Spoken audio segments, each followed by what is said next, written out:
It's only a game. Why you have to be mad? In the first video, we talked about how Overwatch failed in its character design. Before we criticize its level design, we should first look at an important bridge between the two, and that's the tone or the setting of the game. Once we know the setting of Overwatch, we can then decide whether or not it succeeds a good level design from an aesthetic point of view, and from there we can segue right into the technical aspect of good level design. All good games have a coherent setting, from Mario's Mushroom Kingdom to the gritty worlds of Fear and Resident Evil with their unsettling tone. There are very well-defined settings in both of these genres. Without a well-planned-out setting, even if it's completely fictional, there's no blueprint for the game to be set in. Now, in the case of a game like Super Smash Bros., the setting isn't very clear, but the atmosphere and marketing as a party game gives the player a setting for the game as being a smorgasbord of quirky fun. Now, it's rare that a game can succeed without a strong tone. It's possible, but extremely rare. In the case of Overwatch, we were first exposed to this setting with trailers and shorts that showed a world that could easily be interchanged with the one from Big Hero 6 or The Incredibles. We saw futuristic technology in a whitewashed world that almost looked like a utopia. What we got was a hodgepodge of all sorts of random stuff from different eras, different sci-fi worlds, and apparently literal magic. What bothers me most about Overwatch is the fact the elements of settings clash horribly. In the case of World of Warcraft, you have elves that create things like a tram system despite the fact that mages could just teleport people to major cities.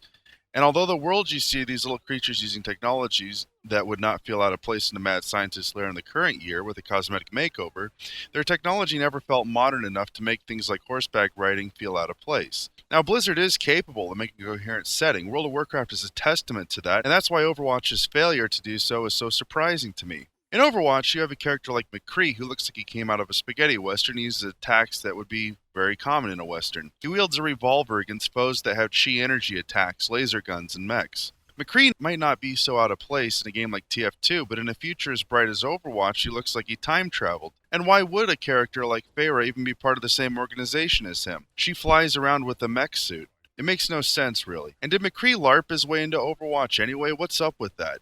He talks like he came from an old Western movie. Either he's being ironic or he's actually a time traveler. And don't direct me to some wiki giving me a backstory about how he just sort of acted his way into this. The game should be able to stand on its own merit. And then you have a 1940s movie set in one map.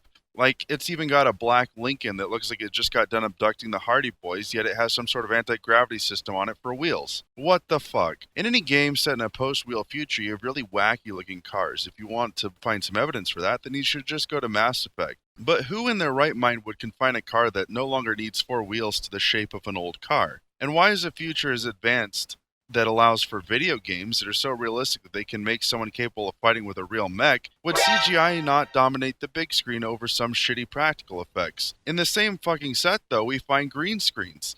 Isn't chroma key supposed to be what replaces shitty practical effects? And this is really what I mean. The game doesn't want to make any commitments to a time period or setting. You can never nail this game down to a setting and then hold it to that setting's aesthetics. If you had to summarize this problem in one line, it would be this. Overwatch doesn't know what theme it wants to have.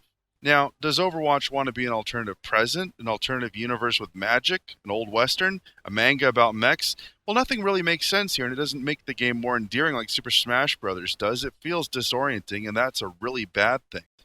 This actually leads to asking whether Overwatch developers were trying and failing to imagine what their world would be like in the future, or if they were trying to borrow ideas not from other games but from pop culture in hopes of creating the emotions of nostalgia. Now, if the former is true, then that's pathetic and Blizzard is going down the tubes. That's just really sad. But if the latter is true, then that means that Blizzard would rather take cheap shots with people's emotions and nostalgic feels. And if the latter is true, then to me anyway, that seems pretty mean-spirited to play with people's emotions like that. I won't get into trying to answer this question directly. I leave this up to you to decide. I just don't feel like answering this question really answers anything helpful in describing Overwatch and deciding whether or not it's a good game. All it does is leave another big question mark over the developer's head, though. And this ties nicely into level design. Now, because of what I said before, we can't look at level design and see how it ties into the tone and setting of a game, because the game has a distinct lack of setting and tone. We also can't even decisively prove the game takes place on Earth. None of the maps actually look like anywhere on Earth. There are no landmarks from cities and places on Earth, and there are just generalized caricatures of locations on Earth. I think For another video, it'd be very interesting to argue the point that Overwatch is a great big action movie made by aliens about humans based on what they saw on TV. If you wanted me to break every map down as its own game with Overwatch characters in it, then your line of thinking would be correct. However, this video would be hours long, even though I would totally love to rip apart every map. I'm not going to do that here. We're here to cover the bullet points of why Overwatch sucks and why people shouldn't buy it. So instead, I'll just use a few examples and tell you that these problems with the maps I point out plague all the maps in the game. We can analyze the maps of Overwatch in two distinct parts in order to determine their success and failure. The first is the aesthetic aspects of the map, and the second is the technical aspect of the maps.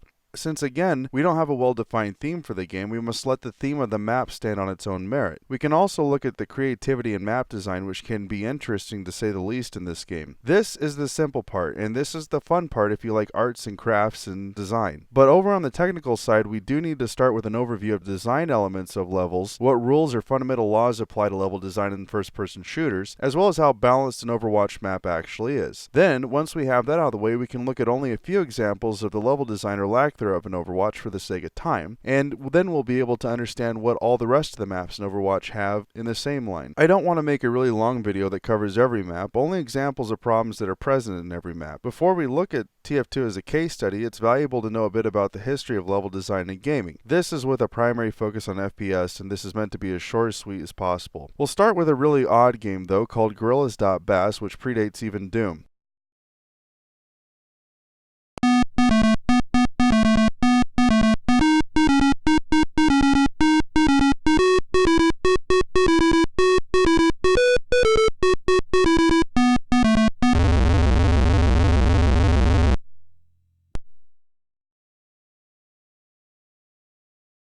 The game is extremely simple, and you're a gorilla that throws exploding bananas at an enemy across a 2D cityscape from you in order to try to kill them. The problem lies in the fact that there really isn't a good algorithm to set the height of buildings symmetrically or favorably for both players. This means that one player may have a foxhole while the other is exposed on all sides. Now, lessons were learned from this when Doom came out, and when games like Quake introduced a bit more fluidity of movement in arena map, you saw the lessons learned from 2D games like Gorillas in the design of these 3D maps. Effort was spent making balanced maps, mostly through the use of symmetry, but as computers got faster and game mechanics got more complicated, there was a rise of asymmetrical map layout. Now, this was fine so long as balance existed, because balance was the focus. Fast forward to Novalogic and their voxel-based terrains, and you saw boxy corridors give way to open worlds like Battlefield, basically perfected today. In Novalogic's Delta Force series, the maps were realistic and they weren't balanced. This meant that there were places like hills that offered great sniping positions and excellent cover if they had grass on them, as well as open fields that were death traps if one had to run across them. Delta Force worked because realism was the focus,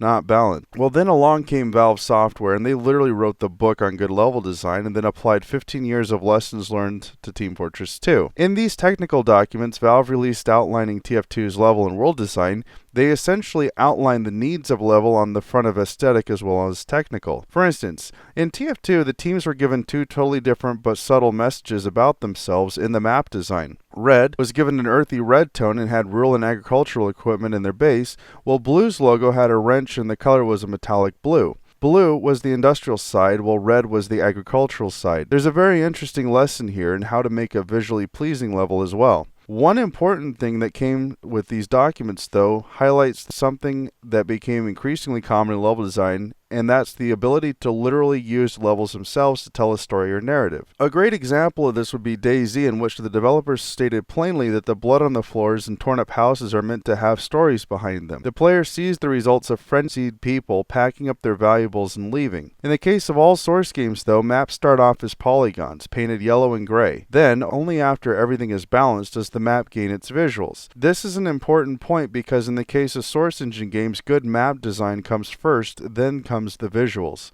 In the case of Overwatch, everything is backwards from that. You get lots of eye candy at a distance, but really shitty map construction that is plagued with balance issues, invisible walls, roofs that you slide off of, and it's just really lame. Now, had Blizzard done the same thing as Valve and started off with good and fun levels and then set people to work making them look good, they would have had a much better game.